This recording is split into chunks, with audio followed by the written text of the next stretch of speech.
Innal hamdalillah nahmaduhu wa nasta'inuhu wa nastaghfiruh wa na'udzu billahi min sururi anfusina wa sayyiati a'malina man yahdihillahu fala mudhillalah wa man yudlil fala hadiyalah. Asyhadu an la ilaha illallah wahdahu rabbi la syarika lah wa asyhadu anna Muhammadan abduhu wa rasuluhu alladzi la nabiyya ba'dah. Qala Allahu azza wa jalla ya ayyuhalladzina amanu taqullaha haqqa tuqatih wa la tamutunna illa wa antum muslimun. Fa inna asdaqal hadithi kitabullah wa khairal huda huda Muhammadin sallallahu alaihi wasallam wa syarral umuri muhdatsatuha wa kullu muhdatsatin bid'ah wa kullu bid'atin dhalalah wa kullu dhalalatin finnar. Ajaranillah wa iyyakum minal bid'ah wad dhalalati wan nar. Ma'asyiral muslimin, jamaah Jumat yang dimuliakan Allah Subhanahu wa taala. Sebagaimana biasa sebelum khatib menyampaikan khutbahnya, usikum wa nafsi bitaqwallah. Marilah kita senantiasa meningkatkan takwa kita di hari Jumat ini. Tentu dengan berusaha untuk tunduk kepada perintah Allah dan menjauhi larangan-larangan Allah Subhanahu wa taala. Salawat iring salam marilah kita haturkan kepada Rasul kita Muhammad sallallahu alaihi wasallam. Allahumma salli ala Muhammad wa ala alihi wa sahbihi wa man tabi'ahum bi ihsanin ila yaumiddin. Ma'asyiral muslimin yang dimuliakan Allah Subhanahu wa taala. Akhir-akhir ini di negeri kita sudah kembali banyak orang yang melakukan peledakan-peledakan, baik bunuh diri ataupun membunuh orang lain. Maka pada khutbah kali ini kita akan menjelaskan betapa besarnya harga nyawa seorang muslim. Ma'asyiral muslimin yang dimuliakan Allah Subhanahu wa taala. Di dalam Al-Qur'anul Karim Allah Subhanahu wa taala berfirman, "Walladzina yad'una ma'allahi ilahan akhar wa la yaqtuluna an-nafsa allati harramallahu illa bil haqq wa la yaznun wa man yaf'al dzalika yalqa athaman yudha'af lahul adzabu yaumal qiyamah wa yakhlud fihi muhana."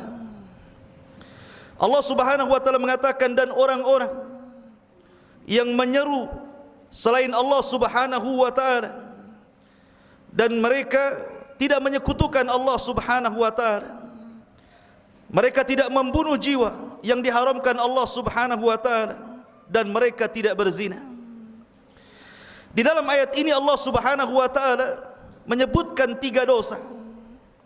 Pertama, kesyirikan kepada Allah Subhanahu wa taala. Yang kedua, membunuh, dan yang ketiga, berzina. Seolah-olah Allah Subhanahu wa taala ketika mengiringkan pembunuhan dengan kesyirikan menunjukkan bahwa dosa membunuh itu besar sekali.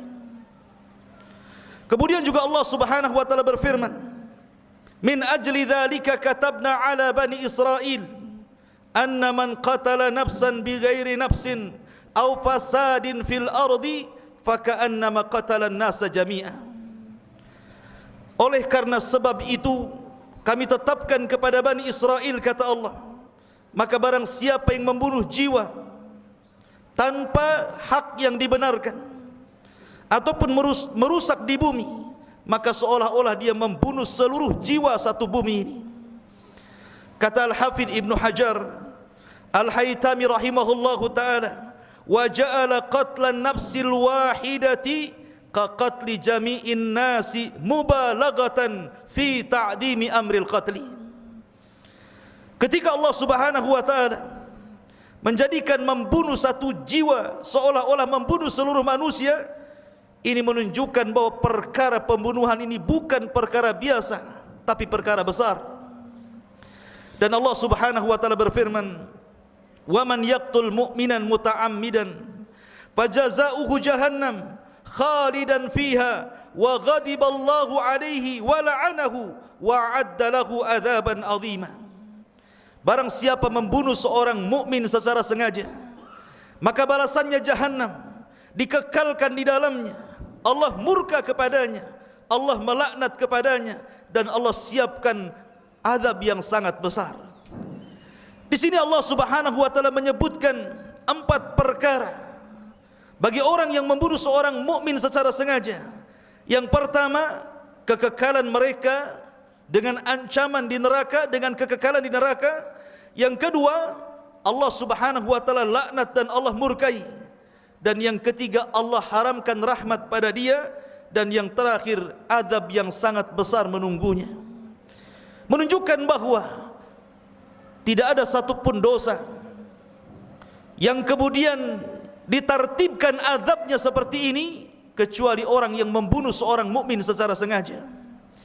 Ini menunjukkan bahwa membunuh jiwa ini bukan perkara biasa, tapi perkara besar. Ma'asyiral muslimin yang dimuliakan Allah Subhanahu wa taala. Ada sebuah hadis yang hadis ini disahihkan oleh Syekh Nasiruddin Al-Albani rahimahullahu taala, di mana Nabi sallallahu alaihi wasallam bersabda, "Idza asbaha iblisu batha junudahu." Apabila di pagi hari, maka iblis akan mempersiapkan pasukannya. Fayaqul, dan dia mengatakan, "Man adhalla al-yawma musliman albastuhu taja fi ra'sihi." Barang siapa yang bisa menyesatkan hari ini kepada seorang muslim, maka aku akan letakkan piala di kepalanya. Maka kemudian keluarlah tentara-tentara syaitan ini. Fayakhruju hadza fayaqul. Kemudian yang satu tentara iblis setelah menyesatkan seorang muslim, dia melapor kepada iblis dan mengatakan, "Lam yazal bihi hatta talaqa imra'atahu." Aku sudah berhasil menceraikan suami istri wahai iblis. Maka iblis mengatakan, "Ausyaka an yatazawwaj." Boleh jadi habis dia cerai, dia kemudian kembali lagi. Boleh jadi dia rujuk. Kemudian yang satu mengatakan, "Lam azal bihi hatta aqqa walidayhi." Aku sudah berhasil menggoda orang sampai durhaka kepada kedua orang tuanya. Maka iblis mengatakan, "Yushiku an yubirrahuma." Jangan-jangan setelah itu kemudian anak ini berbuat baik lagi kepada orang tuanya. Kemudian yang satu mengatakan, "Lam azal bihi hatta asyraka billah." Aku sudah berhasil ya iblis menjadikan orang itu menyekutukan Allah Subhanahu wa taala. Maka iblis bangkit kemudian mengatakan, "Anta." Diambilnya piala kemudian diletakkan di atas kepalanya. Dan yang satunya mengatakan, "Lam azal bihi hatta qatal." Dan yang satu mengatakan, "Aku sudah menggodanya sampai dia menjadi pembunuh." Maka iblis kemudian bangkit lagi dan mengatakan, anta wa yalbasuhu taj fi ra'sihi. Maka dia pun bangkit, mengambil kemudian pialanya, kemudian diletakkan di atas kepalanya. Dari sini menunjukkan bahwa para pembunuh itu sangat dicintai oleh iblis, dan mereka adalah pesuruh iblis. Ma'asyiral muslimin yang dimuliakan Allah Subhanahu wa taala. Di zaman Nabi sallallahu alaihi wasallam ada seorang sahabat namanya Usamah ibn Zaid radhiyallahu an. Usamah ibn Zaid ini dalam sebuah riwayat diutus oleh Nabi sallallahu alaihi wasallam dalam sebuah sariyah. Sariyah itu pasukan yang tidak dipimpin Rasul bersama beberapa orang Ansar. Dan Allah Subhanahu wa taala menangkan dalam perang itu, sehingga ada seorang musyrik yang lari tunggang langgang. Dikejarnya orang musyrik ini oleh Usamah ibn Zaid wa rajulun minal Ansar, dan seorang laki-laki dari Ansar. Kemudian setelah dia tidak bisa lari karena di hadapannya dikepung oleh 2 sahabat Rasul, maka bergeraklah orang Ansar mencabut pedangnya. Ketika hendak ditebaskan ke lehernya, orang musyrik ini tiba-tiba bersyahadat, "Asyhadu an la ilaha illallah wa asyhadu anna Muhammadar Rasulullah." Maka sang Ansar pun kemudian tidak jadi membantainya, kemudian memasukkan kembali kepada sarungnya pedangnya. Tiba-tiba Usamah bin Zaid penasaran ketika itu, kemudian menghadap seorang musyrik yang sudah bersyahadat itu. Kemudian diambilnya pedangnya, Tiba-tiba dia mengulang membaca 2 kalimat syahadat, asyhadu an la ilaha illallah wa asyhadu anna Muhammadar Rasulullah. Usama menyangka orang ini sedang tipu-tipu dalam peperangan, sehingga kemudian Usama menebas orang ini kemudian meninggal dunia. Kabar ini sampai kepada Nabi SAW. Kemudian Nabi SAW memanggil Usama ibn Zaid, kemudian mengatakan, ya Usama, aqatalta man qala la ilaha illallah. Wahai Usama, apakah engkau sudah membunuh orang yang mengucapkan kalimat la ilaha illallah? Kata Usama, benar wahai Rasul, tetapi saya punya alasan. Karena ini dalam peperangan, bisa jadi kemudian dia berbuat makar karena takut dengan pedangku, kemudian dia mengucapkan 2 kalimat syahadat itu. Kata Nabi SAW, ya Usama, afala syaqaqta an qalba? Sudahkah kau belah dadanya sehingga kau mengetahui isi dadanya? Apakah dia mengucapkan karena ingin masuk Islam atau karena takut kepada pedangmu? Maka Usama terus meminta i'tidhar, meminta udzur kepada Nabi SAW, sampai-sampai Nabi SAW bersabda, ya Usama, kaifa tasna bila ilaha illallah idza ja'atka yaumal qiyamah? Wahai Usama, apa yang akan kau pertanggungjawabkan di hadapan Allah bila kalimat la ilaha illallah menghadap Allah, kemudian dia mengatakan bahwa engkau adalah pembunuh orang yang mengucapkannya? Maka Rasul terus mengucap kalimat itu, sampai-sampai Usama ibn Zaid mengatakan, laitahu aslamtu yauma idzin. Aku mengharap bahwa aku baru masuk Islam ketika itu, karena biasanya orang yang masuk Islam Rasul tidak semarah itu. Tapi bagaimana Nabi SAW mensikapi orang yang dibunuh oleh Usama setelah mengucapkan kalimat la ilaha illallah? Padahal orang ini tidak pernah salat, tidak pernah puasa, tidak pernah zakat, tidak pernah beribadah. Dia seorang musyrik yang kemudian terlibat dalam peperangan. Tiba-tiba mengucapkan 2 kalimat syahadat, kemudian dibunuh oleh Usama ibn Zaid. Tapi Nabi SAW menghargai 2 kalimat itu. Rasul berhukum dengan hukum zahir, Rasul tidak berhukum dengan hukum batin. Makanya Nabi SAW marah kepada Usama, seolah-olah Usama sudah membunuh seorang muslim. Dari sini menunjukkan bagaimana Rasul menghargai nyawa. Bahkan ketika perang Dzatur Riqah, Nabi SAW sedang beristirahat di bawah pohon. Datang seorang musyrik mengacungkan pedang, kemudian mengatakan, man yamna'uka minni ya Muhammad? Wahai Muhammad, siapa yang bisa mencegah pedangku dari kamu? Maka Nabi SAW mengatakan, Allah yamna'uni, Allah yang akan mencegah pedangmu dariku. Maka gemetarlah seorang musyrik ketika mendengar lafzul jalalah, lafaz Allah dikumandangkan Rasul. Tiba-tiba kemudian jatuh pedangnya, dan Rasul pun menyambarnya, kemudian berbalik dan mengatakan, man yamna'uka minni ya fulan? Sekarang siapa yang bisa mencegah dari pedangku wahai fulan? Maka Nabi SAW melihat orang itu ketakutan. Nabi SAW menawarkan agar dia masuk Islam, tapi dia enggan. Kemudian dibuatlah perjanjian agar dia tidak memerangi Islam. Akhirnya dia pun dilepas. Tiba-tiba dia pulang ke kaumnya dan mengatakan, wallah ji'tu min indi khairin nas. Demi Allah, aku datang dari orang yang paling baik yang aku temui. Karena dia tidak membalas. Kalau Rasulullah SAW mau, orang ini sudah jelas-jelas mengangkat senjata kepada dia, sudah berhak untuk dibunuh, karena ini kafir harbi. Tapi Nabi SAW pemaaf. Rasul melihat bahwa jiwa seorang muslim, jiwa manusia secara umum atau secara khusus jiwa seorang muslim sangat berharga di hadapan Allah Subhanahu wa taala. Ma'asyiral muslimin yang dimuliakan Allah Subhanahu wa taala. Oleh karena itulah maka pembunuhan ada sesuatu yang tercela dalam Islam. Akan tetapi Nabi SAW sudah bersabda 14 abad yang silam tentang tanda-tanda kiamat yang akan muncul di akhir zaman.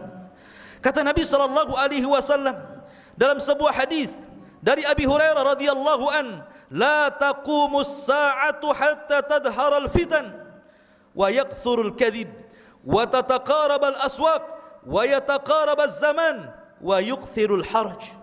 Kata Nabi SAW, tidak mungkin tegak hari kiamat sampai fitnah terjadi di mana-mana, sampai banyak kedustaan, banyaknya pasar, berdekatannya waktu, dan banyaknya al-haraj. Ketika ditanya oleh sahabat, ya Rasulullah, apa itu haraj? Maka Nabi SAW mengatakan, al-qatlul qatlu. Haraj adalah pembunuhan dan pembunuhan. Artinya bahwa ini akan terjadi. Nanti akan ada masanya orang membunuh ataupun terbunuh. Bahkan Nabi SAW sampai mengatakan, la taqumus sa'ah hatta yaqtula ar-rajulu aghah la yadri fima qatalahu. Bahkan tidak mungkin tegak hari kiamat sampai seorang laki-laki berani membunuh saudaranya tanpa sepengetahuan kenapa dia sampai bisa membunuhnya. Artinya apa? Al-qatil la yadri fi man qatal wal maqtul la yadri fi man qutil. Kata Nabi SAW, orang yang membunuh tidak tahu alasannya kenapa dia bisa membunuh, dan orang yang dibunuh lebih tidak paham lagi kenapa dia bisa dibunuh. Artinya di akhir zaman orang bisa saja melakukan pembunuhan ini tanpa alasan yang benar, suka-suka menghilangkan nyawa. Dan Islam sangat menghargai nyawa, baik nyawa secara umum wabil khusus nyawa kaum muslimin. Ma'asyiral muslimin yang dimuliakan Allah Subhanahu wa taala. Perhatikan hadis-hadis Nabi sallallahu alaihi wasallam. Nabi sallallahu alaihi wasallam bersabda, "La yazalul mu'min fi fushati min dinihi ma lam yusib daman haraman." Kata Nabi sallallahu alaihi wasallam, seorang muslim itu masih berada di lingkaran agamanya selama dia tidak meneteskan darah yang haram. Bahkan Nabi sallallahu alaihi wasallam juga mengatakan dalam hadis Bukhari, la zawalud dunya ahwan 'ala Allah min qatli mu'min bighairi haq. Hilangnya dunia dan isinya ini lebih ringan dosanya dibandingkan hilangnya nyawa seorang muslim. Bahkan kalau seandainya ada orang yang sengaja membawa palu kemudian datang ke Mekah, kemudian menghancurkan Ka'bah sekeping demi sekeping sampai rata dengan tanah, kata Nabi SAW, dosa orang menghancurkan Ka'bah lebih ringan dibandingkan dosa orang yang meneteskan darah seorang muslim. Ma'asyiral muslimin yang dimuliakan Allah Subhanahu wa taala. Dan Nabi SAW mengatakan ketika sedang tawaf, Rasul sedang tawaf di Ka'bah. Kata Nabi SAW, ma atyabuki wa ma atyabu rihuki ma a'dhamuki wa ma a'dhamu hurmatuki. Alangkah indah, alangkah baiknya engkau wahai Ka'bah. Alangkah harumnya baumu wahai Ka'bah. Alangkah agungnya engkau wahai Ka'bah. Alangkah besarnya kehormatan engkau wahai Ka'bah. Kemudian Rasul mengatakan, walladzi nafsi Muhammadin biyadi, demi yang jiwaku berada di tangannya, la hurmatul mu'min indallahi a'zam min hurmatiki maluhu adam. Sesungguhnya kehormatan seorang muslim jauh lebih mulia dibandingkan dirimu wahai Ka'bah, baik hartanya ataupun darahnya. Lihat bagaimana Nabi SAW menghargai jiwa di sini, tidak sembarang untuk membunuh. Bahkan saking besarnya dosa pembunuhan ini, Al-Imam Az-Zahabi rahimahullahu taala memasukkan dalam bab Kitabul Kabair di permulaan kitab. Kenapa demikian? Karena dosa orang yang membunuh itu bukan hanya di dunia saja, tapi juga di akhirat. Nabi SAW sampai mengatakan, awal man yuqdha yaumal qiyamah fi dimah, yang pertama kali akan dihisab, ditanya oleh Allah Subhanahu wa taala tentang urusan manusia adalah darah. Walaupun ada hadis yang mengatakan bahwa yang pertama kali ditanya adalah salat, tapi salat ini bicara tentang hak kita dengan Allah. Tetapi kalau hak kita dengan sesama manusia, yang pertama kali ditanya soal urusan darah, soal urusan pembunuhan. Makanya Abdullah ibn Abbas radhiyallahu anhuma pernah ditanya, halil qatili taubatun ya ibn Abbas. Wahai Ibnu Abbas, apakah seorang yang sudah membunuh ada peluang tobat wahai Ibnu Abbas? Maka Ibnu Abbas kemudian menjawab dengan membawakan hadis qisas. Kata Abdullah ibn Abbas radhiyallahu anhu, aku pernah mendengar Nabi sallallahu alaihi wasallam bersabda, ya'til maqtul muta'alliqan ra'sahu bi ihda yadayhi. Orang yang dibunuh itu akan datang menghadap Allah, kemudian tangan kanannya memegang kepalanya. Tangan kanannya memegang kepalanya. Kepalanya sudah tidak ada lagi di lehernya. Dia pegang dengan tangan kanannya. Fayudni arsyahu, dia pun mendekat arsy Allah Subhanahu wa taala. Setelah mendekat arsy Allah Subhanahu wa taala, maka dia berteriak kepada Allah Subhanahu wa taala, ya Rabb, sal hadza liman qatalani. Ya Rabb, sal hadza lima qatalani. Ya Rabb, tanya orang ini. Tanya orang yang diseret dengan tangan kirinya pembunuhnya ini. Tanya orang ini, lima qatalani. Kenapa dia sampai membunuhku? Makanya Allah Subhanahu wa taala mengatakan, wal mau'udatu su'ilat bi ayyi dzambin qutilat. Bayi-bayi yang dibunuh tanpa ada hak yang benar akan datang kepada Allah Subhanahu wa taala, atas dosa apa saya dibunuh? Subhanallah. Bahkan Nabi sallallahu alaihi wasallam, perhatikan, bersabda, yakhruju unuqu min nar yatakallam, akan keluar leher neraka akan keluar dari neraka. Kemudian neraka itu akan bicara. Wakaltul yauma bi thalathatin. Kata neraka yang keluar lehernya itu mengatakan, sesungguhnya aku akan mengambil 3 kelompok untuk dimasukkan ke dalam neraka. Yang pertama, bikulli jabbarin, setiap orang yang congkak dan sombong. Wa biman ja'ala ma'allahi ilahan akhar, dan orang yang menyekutukan Allah Subhanahu wa taala, musyrik. Wa biman qatala nafsan bighairi nafsin, dan orang yang membunuh jiwa tanpa ada hak yang dibenarkan untuk dibunuh. Fayantawi alaihim fayuqdhafahum fi ghamazati jahannam, maka 3 orang ini diseret kemudian dimasukkan ke dalam jahannam. Lihat bagaimana Allah Subhanahu wa taala sudah mempersiapkan azab bagi para pembunuh. Oleh karena itulah maka Islam itu agama rahmat. Islam itu agama kasih sayang. Islam itu mengajarkan kelembutan. Fabima rahmati minallahi lintalahum walau kunta faddan ghalidhal qalbi lan faddu bin hawli. Bagaimana Nabi SAW disuruh untuk lemah lembut dalam berdakwah. Bagaimana mungkin berdakwah dengan cara membunuh, kemudian mengatasnamakan jihad? Siapa yang akan masuk Islam? Yang ada justru kemudian orang-orang akan menuduh Islam ini agama teroris, agama radikalis, agama sadis, sehingga kemudian berusaha untuk menjauhkan manusia dari hidayah. Ma'asyiral muslimin yang dimuliakan Allah Subhanahu wa taala, maka Islam mengajarkan kelembutan, dan aksi-aksi peledakan baik membunuh dirinya ataupun membunuh orang lain sama sekali bukan dari ajaran Islam. Islam tidak pernah mengajarkan seperti itu. Oleh karena itulah maka setelah kita mengetahui tentang besarnya dosa pembunuhan, dari sini teranglah ajaran terorisme adalah ajaran membunuh, bukan ajaran rahmat. Aqulu ma tasmaun, aqulu qauli hadza wastaghfiru innahu huwal ghafurur rahim. Bihamdillah wassalatu wassalamu ala Rasulillah wa ala alihi wa sahbihi wa mawalah wa la haula wa la quwata illa billahi wa ba'du. Nabi SAW pernah bercerita tentang seorang wanita yang masuk neraka gara-gara seekor kucing. Nabi SAW bersabda, "Udzibatil mar'atu fi hirratin habasatha hatta matat."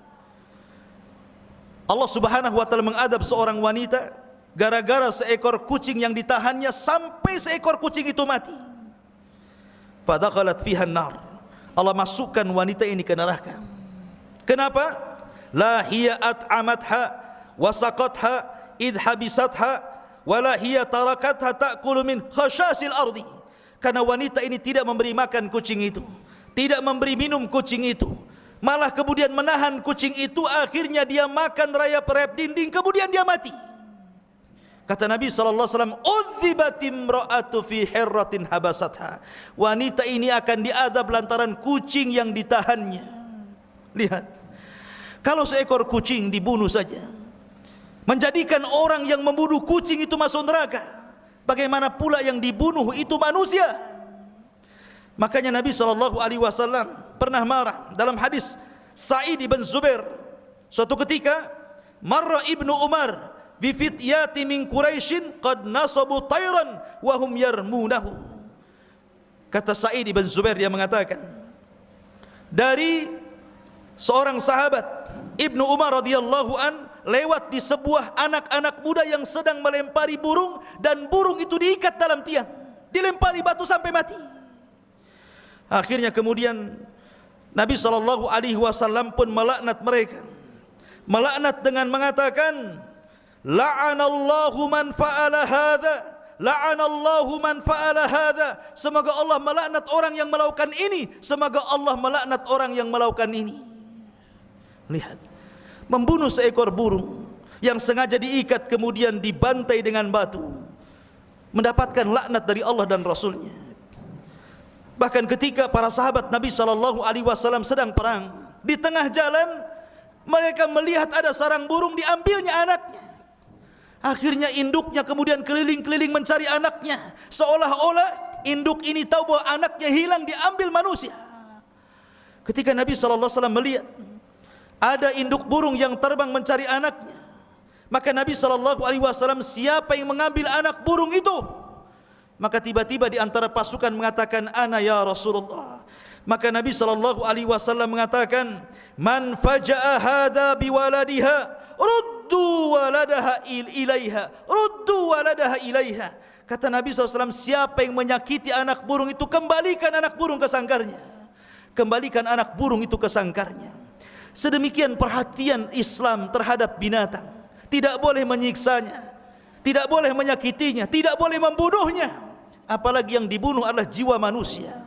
Ma'asyiral muslimin yang dimuliakan Allah Azza wa Jalla. Oleh karena itulah maka kita sangat mengecam aksi-aksi membunuh diri, aksi-aksi pembunuhan, karena itu bukan bagian daripada Islam. Innallaha wa malaikatahu yusalluna 'alan nabi ya ayyuhalladzina amanu sallu 'alaihi wa sallimu taslima. Allahumma ighfir lil muslimina wal muslimat wal mu'minina wal mu'minat al ahya'i minhum wal amwat innahu qaribun mujibu da'wa ya qadiyal hajah. Allahumma arinal haqqa haqqa warzuqna ittiba'ah wa arinal batila batila warzuqna istinabah. Allahumma aslih wulata umuril muslimin, Allahumma aslih wulata umuril muslimin, Allahumma aslih wulata umuril muslimin. Rabbana la tuzigh qulubana ba'da idh hadaitana wa hab lana min ladunka rahmatan innaka antal wahhab. Rabbana atina fid dunya hasanah wa fil akhirati hasanah wa qina adzabannar. Wa sallallahu ala nabiyyina Muhammad walhamdulillahi rabbil alamin. Qumu lis salatil jum'ah rahimakumullah.